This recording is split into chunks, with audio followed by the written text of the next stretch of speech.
what does really happiness mean to you, Zia, with all that you've achieved and you are hoping to, and I'm sure you will achieve? Happiness would mean relatively long periods of peace of mind, frankly. I think that I am comfortable with the standing I have, with the reputation I have. So it's just to make sure that there's no disruption, there's no politics beyond a point, there is harmony, and there is a constant common belief to drive the letterhead higher and higher. The real mantra is to basically try and understand the mindset of the next gen. Stop saying in my days it used to be like this or that, because it's not my days anymore. And still to try and make sure that you motivate them sufficiently that they want to do well for the firm. How did you cope with that whole, butterflies in the stomach, not sure how you'll do? Will they listen to you? Will they respect you? Oh, it was tough, Ashu. It was not easy. Many butterflies in my stomach. Always looking for an opportunity to be heard, to have my voice heard. Many male clients over 60 would wonder, why is this little girl arguing my case? So you had to prove on competence, and competence meant domain and hard work. Welcome, everybody, to yet another episode of the Happiness Hour. With us today, we have an eminent lawyer, Zia Mody.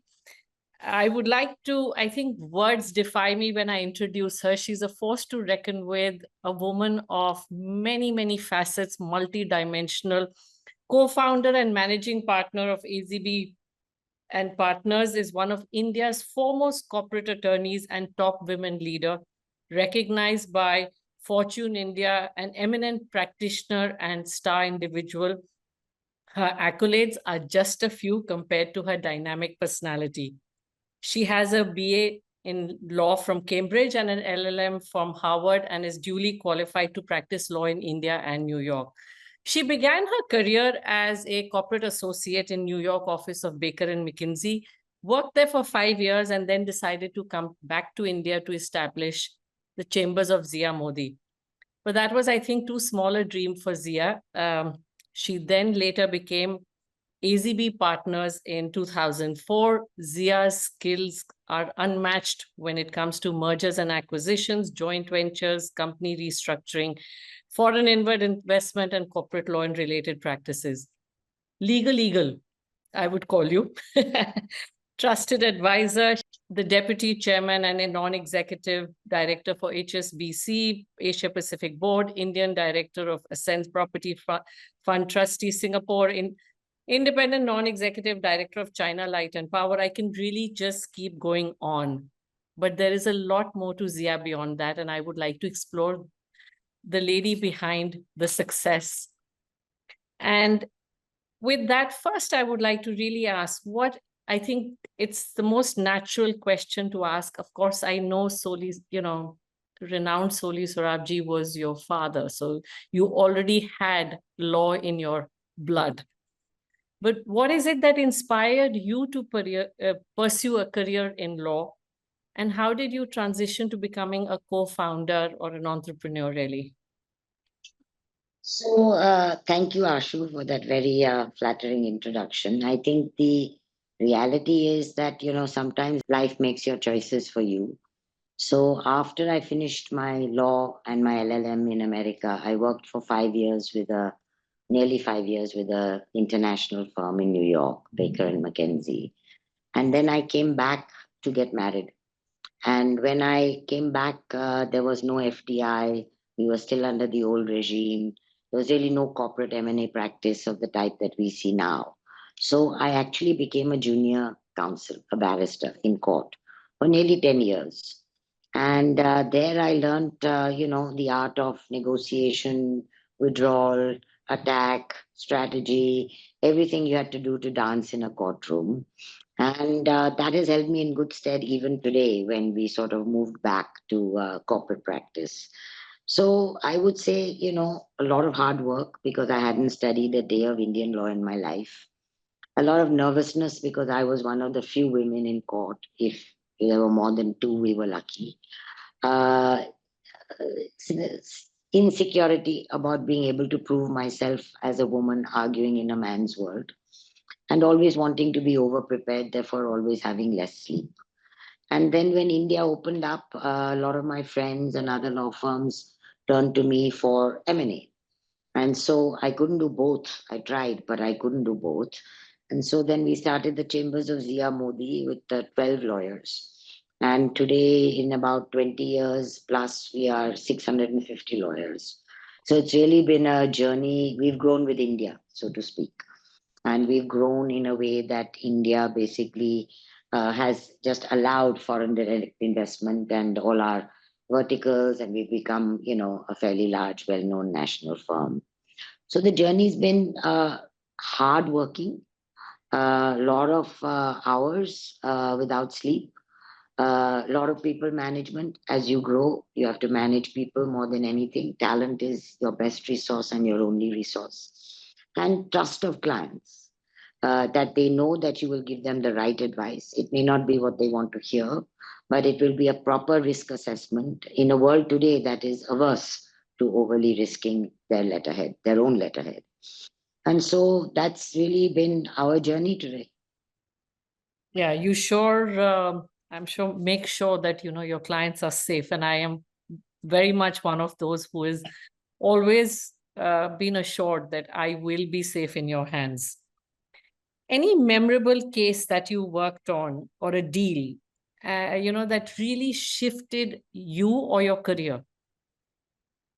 So there were a couple of deals, a couple of cases that I worked on in court where, there used to be a lot of public interest litigation at one time.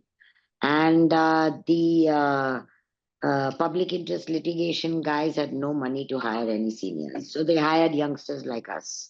And we got a chance to speak, to open our mouth. And those were exciting cases because they were against builders, it was Pratibha, it was home chambers, it was this, it was that. And against us were pitted, the most highly renowned seniors because the builders could afford them. And so to win those cases just on merit, where you were arguing as a youngster, was always a great adrenaline rush. When it came to M&A, I think the one that really left a mark on me was our first international cross-border deal where we helped Tata Steel acquire Nat Steel. It was a Singapore company with offices in Indonesia, Vietnam, Singapore, South Asia. And that was my first cross-border deal, where you got to interact with different lawyers, different law firms, project manage the whole thing, and won the trust of the house, of course. So I would say these are the two most memorable deals and cases that I have in my chest. Working in a man's world is obviously not easy, especially when we look back to the years when you started. Today, it's a very different world. You have a lot of women lawyers in your own team, and they're accepted as a result also. I mean, it's just the world has changed, and so has India. Must have been daunting at times to, even though you were over prepared, you had your arguments. How did you cope with that whole, butterflies in the stomach, not sure how you'll do? Will they listen to you? Will they respect you? Oh, it was tough, Ashu, but not easy. Many butterflies in my stomach. Always looking for an opportunity to be heard, to have my voice heard. Many male clients over 60 would wonder why is this little girl arguing my case. So you had to prove on competence, and competence meant domain and hard work, and never to let up, and to always think of each matter, even an adjournment, as an important one, strategic, non-strategic. Uh, Come prepared. I never went unprepared for any matter ever, and therefore I used to get really blown away if it got adjourned for no rhyme or reason. But I would go back to that same matter 20 times if I had to, because I didn't take anything for granted. And I think slowly, slowly, what happened is that the seniors at the bar started recognizing that as a junior, I was doing a good job. And therefore, if they recommended me as a junior, I would do a good job for them, which meant that, I would give them relief. So that's how my reputation grew very slowly over, 10 years. It wasn't easy. And I still think that I had to work maybe 50 to 60% more than my male counterpart to be on par. Yeah, I completely get that myself. Uh, you've said a lot of hard work, less sleep. That's been a repeated, and I know that of you. How have you managed your health, I don't know if I should say balance, but that's the typical world, your personal life, your personal interests. What have you really, there's a big price one has to pay for sometimes to get where you have. Absolutely. I think that I have lived with the capital G called guilt for a long time when my children were growing up. I think I could have done more as far as my family is concerned. I think they were shortchanged, especially in the early years of my career. I was there, but I was not there. I had a mother-in-law who was at my house who gave me great infrastructure, but I'm sure my kids missed me at many of the events that other mothers were there. I tried to make the main ones. I had a wonderfully supportive husband, so I was blessed with that.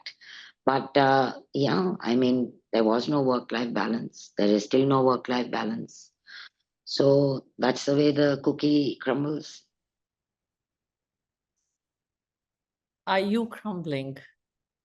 No, I think I'm happy with what I'm doing. Otherwise, why would I do it day in, day You're out? passionate. I don't think in your case your cookie crumbles. I think you somehow rally yourself forward.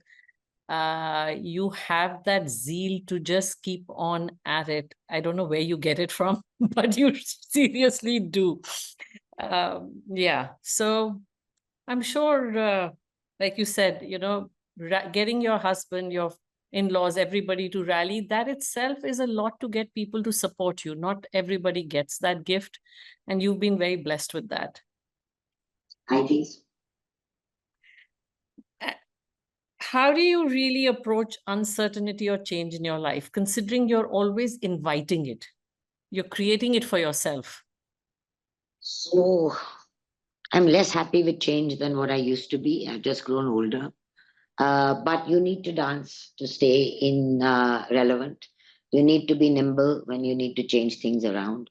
If everything that is precious to you in the firm is really people and trusted clients, you need to be alive to their needs, their wants, their concerns, your value system, their value system, the collegiality that you have to build.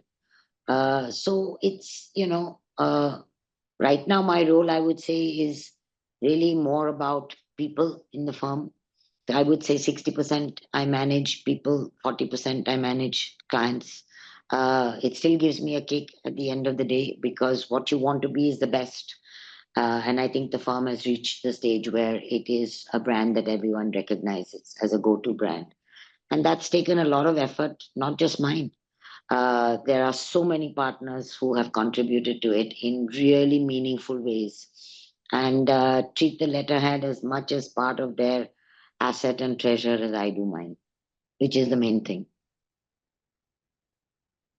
So coming back to, you've pursued success, you've pursued really filling a gap or a need in the market in a very big way, and you've achieved that, becoming the best. Having come here, what would you like to look at next while you're managing people?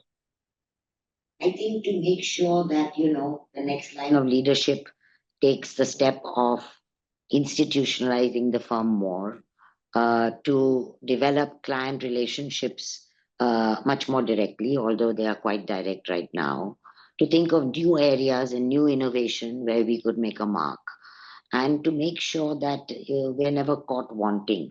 That's what I can't deal with, that we should not be hit with surprises for lack of effort. So opening up new geographies, opening up new practices, just refining our skill sets in what we're doing, making sure we have a wealth of knowledge within the partners of the firm. That's the key. So that's what I strive to do all the time, keeping everything together along with Ajay and Behram. Yeah.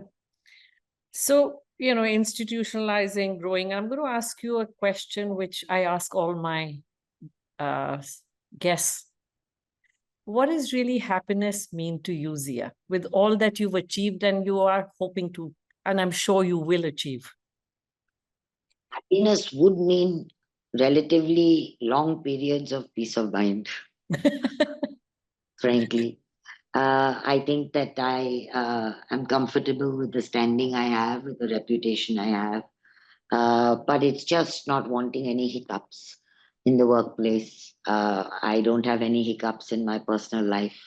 So it's just to make sure that there's no disruption, there's no politics beyond a point, there is harmony, and there is a constant common belief to drive the letterhead higher and higher. I think that's the issue. So, there's been this repeat thing of that you wouldn't want any, whether it's instability, uncertainty at this stage, but life always throws hiccups at us.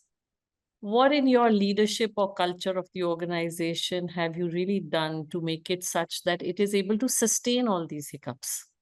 Communication and honesty and fairness. Some people may feel disgruntled by certain things, some people may be overexcited by certain things. It's our job to basically communicate why we have made a decision, what is the basis of which we have made a decision, what has the management committee of the firms discussed, what do we as the three founders think, and to ultimately arrive at a place where, hand on heart, we can justify what we're doing. So, really looking back at your career and your life, what would you say have been the most fulfilling moments for you? Being part of a younger firm, working every night, having cold pizza, having 12 people, enjoying ourselves, getting new clients, reading the regulations every day, just being part of mainstream law. And I guess right place, right time, right. Uh, God was kind. God was kind. When India was opening, so were you. You had the opportunity to grow at the same time. Exactly that. And you've capitalized it fully. Hope so. Yeah, I guess so. So I think that I can say without doubt, and so does all the various accolades that you have say the same. A lot of youngsters you see today in your firm, very different culture, very different set of values, desires. It's often the satisfaction matrix is very low. Their threshold is very low. How do you really cope with that? Try. You accept. I think what sometimes bugs me is the sense of over entitlement. But I think that, there are enough youngsters who, at least when they join us, want to give it a shot. Gone are the days where I thought somebody would join and stay with us for life. I have no such expectations. If it is, it's a bonus. Uh, but I think that while they're with us, if they get the passion of the subject and they know that they are being put in front of clients and responsibility is given to them and they rise to the occasion, I think then they should enjoy it. And if they enjoy it, they should stay. So the real mantra is to basically try and understand the mindset of the next gen. Stop saying in my days it used to be like this or that, because it's not my days anymore. And still to try and make sure that you motivate them sufficiently that they want to do well for the firm. They're a lot more driven by work-life balance than the days when you started. Um, that itself, I'm sure, is a challenge when sometimes, you've, like you said, those were the days. You want to get somewhere, you've got to give it your all. When push comes to shove, they work hard. I think as a general rule, they don't want to work more than a certain amount a day, which is fine. We have to balance that because that is the mindset. Otherwise, you'll have everyone gravitating to firms who say it's fine, we don't want to lose talent. So it's a mix and match, Ashu. Yeah, I guess it is. It's always different strokes for different folks, and you carry on with that. Exactly. As a person who has traveled a long distance in this whole journey as an entrepreneur and lawyer and as a woman leader, what advice would you like to give to, I would say, the youth, the next gen women, and So I would say, stay the course if you're a woman. There are a lot of times you'll feel like giving up. Don't do that. Take a deep breath, take a couple of days off. You'll feel much better after that. Speak to people in the organization who are senior and give them your issues well in time so that you're not just quietly slipping away because everybody would want to keep a good person who has talent, be it man or woman. Women tend to be less vocal about what they're looking for and what they want. So we try and bring them out to have a discussion before we anticipate if you're going to get married, if you're going to have a first kid. There are going to be problems, there are going to be adjustments, and there are going to be ways in which the organization should be asking them, how can we support you? So I do that before they get into depression zone. Yeah, which is very become very rampant now. Correct. How did you deal with, always, like you said, communication is key. And people don't always either communicate or like being communicated to. It cuts Yeah, both ways. but you have to, you just have to. There's no other way to do it because, and if it's not honest, there's no communication.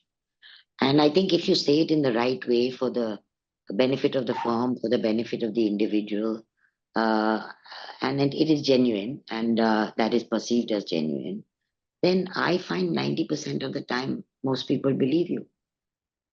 Did you And find that's what that matters. even for yourself as you were, growing through your years in your career or in your personal life, that communication is really what kept you going? I had great mentors. So, I was blessed there. I don't think I'm the best communicator, actually. I don't time it right. I sometimes leave it till too late. Uh, but I have to improve on that. But I know that that's the way. People you would most, like you said, best some great mentors you had. Uh, who would you really say are the people who've really influenced you in being where you are? I would say my two mentors. One was a partner when I was at Baker and McKenzie called Norman Miller, who guided me for 5 years, gave me really personal time. And the other was my senior counsel when I was at the Chambers, Obed Chinoy, who was my father's junior. And daddy was in Delhi anyway. So Obed really took me under his wing and taught me A to Z of litigation and spent time and was Saturdays, Sundays, guide me, mentor me at the cost of his own family time and answer all my stupid questions and tell me when I was going off track. If there was one thing you could do differently, I know you talked about your daughters and your family, but of course, what would you do differently? Don't know. Uh, don't know. Would still want to be a firm that is relevant, which means you'll have to have size.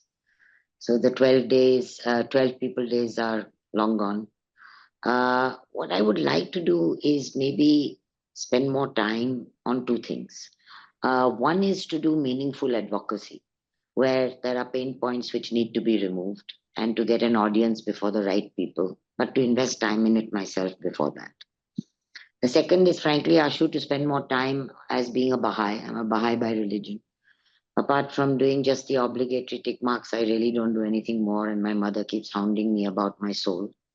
So that's the second thing that I think she's trying to save me from, which I should be listening to. Well, on that note, I'm sure firstly you will, I think it's like when it's the right time or when you're ready for it. Like Inshallah. like them saying, like they say, inshallah. So thank you very much for giving us the time and really appreciate your candor, which is what you've always been. Thank Very, you. very candid, straight, shoot off the mouth. There's no second guessing. And got there with all the hard work behind you. So thank you again All right. for being such an inspiration to all the women leaders. Thank you. Thanks, Ash. Take care.